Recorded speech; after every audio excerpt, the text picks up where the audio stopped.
अस्सलाम वालेकुम teachers and mothers, welcome back to my channel learn with Amna. Urdu grammar के हवाले से सबक नंबर 10 है और सरगर्मी नंबर 2 है।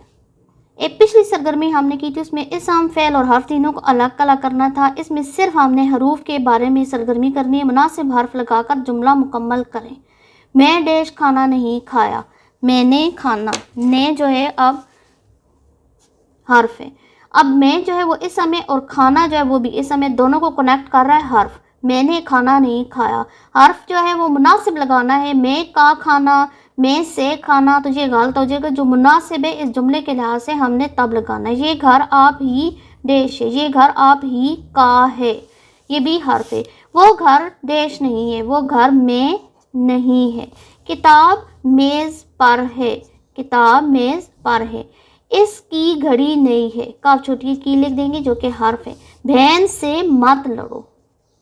तो इस तरीके से हम हर्फ के बारे में एक अलग सरगर्मी कर लेंगे ताकि बच्चों की कन्फ्यूजन दूर हो जाए। अगर आपको ये वीडियो और लेसन पसंद आ रहा है तो इसको लाइक करें, शेयर करें, मेरे चैनल को सब्सक्राइब करें और बेल आइकन को लाजमी हिट करें ताकि हर नई आने वाली वीडियो का नोटिफिकेशन आपको मिलता रहे। मिलते हैं नए उन्वान के साथ। अल्लाह हाफिज़।